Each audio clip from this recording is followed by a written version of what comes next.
I was on Twitch a few hours ago, jumping around streams as I do most days, and I came across this advert.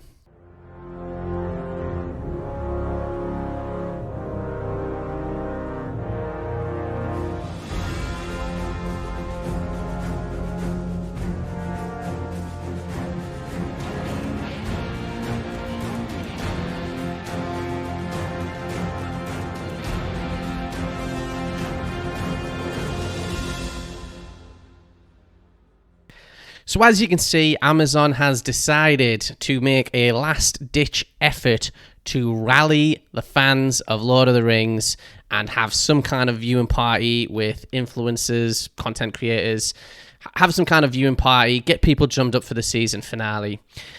This feels like a last-ditch effort because it's so late. I'm on Twitch every day, and I only saw this ad today, as in literally a few hours ago. It definitely wasn't on last night, and I don't think it was on this morning. So this is really quite short notice, given the fact that the ad's for a viewing party tomorrow at 6. This today being the 13th of October. Now, I am somewhat plugged in to both the kind of Lord of the Rings, Tolkien content creation space on YouTube and the critique, commentary, review space on YouTube. So I was a bit surprised when I saw this ad and I didn't recognize any of the people at the end who are going to be hosting this viewing party, chosen by Amazon with the budget that it has. Is thought, yep, these 5 are the ones everyone's going to want to watch the Rings of Power with. I thought, okay, you know what, the internet is a vast place, and it is hugely possible that I've just overlooked them. I've just missed them. The algorithm gods have not put their content in front of me for me to watch at any point in time. So I thought, oh well, I'll go and look them up and see who they are and get a little bit of a flavour for what they're about. And I was quite surprised, to say the least, by Amazon's choice, because once again, it seems like they don't miss a beat to demonstrate how out of touch they are with fans, with people. They don't miss a beat to show you just how little of a clue they've got. None of them have a demonstrated love or interest in either Lord of the Rings or even a deep interest in critiquing pop culture or show critiquing and stuff like that. None of them really do reviews. I just found it a very peculiar choice, but let's jump into it. So, having a little look at the cast then, we've got this first guy who's labelled as the host, Lewis Brindley. So I found his channel on YouTube. There's this Yogscast gaming organisation. He's obviously a pretty big creator. He's got over 7 million subscribers. But when you delve into his videos, none of them are about Rings of Power. He hasn't said anything about Rings of Power. He hasn't got any videos on Lord of the Rings. I mean, I'd spare you all of the searching that I did prior to making this video, but I tried to find alternate accounts that he might have where, maybe he produces regular episode reviews or anything like that, or maybe he's a demonstrated Tolkien fan. But no, most of his recent videos are sort of like half gaming videos, and his most popular videos are Minecraft videos from ages ago. So it did strike me as a bit of a weird choice, and I would just like to add, this isn't me bashing Minecraft content creators. This isn't me bashing Minecraft as a video game or anything like that. I enjoy games myself. I'm a big gamer, but I just don't know why Amazon would choose this guy as like the spearhead for the Rings of Power episode viewing when there are just so many better choices out there, but better suited to the Rings of Power. But here we are. So we've got this guy, Lewis Brindley, and we go on to the next person, Nano Kim, also a member of the Yogscast gaming organisation. I've never really heard of them, but they all obviously game together. And once again, it's just nothing on Lord of the Rings, nothing on Rings of Power. We've got her videos. She has, she plays a variety of different games. Got like Elden Ring, but not even Lord of the Rings based games, which is pretty funny. It's just totally out of nowhere in terms of a choice. Like, I don't know why. I guess the Amazon showrunners have communicated with this organisation, this Yogscast, and then she's come up. But as far as I can tell, not a pillar of the Lord of the Rings community or the Tolkien community online. So a bit of a funky choice there as well, I think. And now we move on to this guy, Hat Films. I mean, this guy is So I was like, I don't know if he's affiliated with Yogscast in the same way, like the other two are. I don't know what his affiliation is, but I mean, again, you can just tell why like the types of videos rank on all fruits, and again, not dissing these type of videos. People make all kinds of different content for different people. But it's again just sort of weird choice from Amazon to think, yeah, people want to hear this guy talk about Rings of Power. Well. Again, I searched. He hasn't got any Rings of Power videos. He hasn't got any. Hasn't demonstrated an ability to talk in a way that people listen about Rings of Power.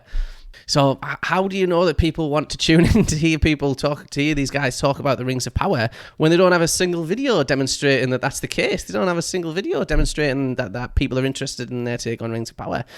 Unlike so many other content creators. Moving on to the fourth person now, we got Mark Hulmes. I'm sorry if I'm mispronouncing that. Probably the smallest of all of these creators. Again, no Lord of the Rings, only a handful of videos. But again, I only have a handful of videos. This isn't ripping on people with a handful of videos, just ripping on Amazon's choice more than anything. And lastly, Preach. This guy's another gaming. This guy's another gaming content creator. Seems like his videos are really, really good. Got nothing against him as a gamer or as another content creator on YouTube. But I'll spare you the trouble of showing you all my searching and say that he also really hasn't done much Lord of the Rings related stuff. And although, interestingly, I think this guy has actually done the most out of all of them. So, did he? Yeah. 9 years ago, he tried Lord of the Rings Online, and that's literally all I could find. We just can't find any second accounts for these creators. Can't find any other contributions they've made to Tolkien Online. 1 second. Yeah, World of Warcraft. A lot of them are into Dungeons and Dragons, which I guess like some Amazon execs just said, oh yeah, what Lord of the Rings? Yeah, it's got a dragon in it. These people probably like dragons as well. They'll get on. Like playing Dungeons and Dragons. It's basically the fucking same, isn't it? Tolkien, dragons, whatever. Just so out of touch. Especially because I just feel like there are just so many clearer choices. I mean, first of all, there are entire channels that everyone really likes that are completely dedicated to Tolkien and Tolkien lore and Lord of the Rings. So I don't know why Amazon, with its budget, wouldn't reach out to them instead of some gaming YouTubers, streamers who don't really have any connection with the Lord of the Rings fandom. I mean, they may be fans, but they're not outspoken fans enough to start making videos. At least, my somewhat thorough research has revealed.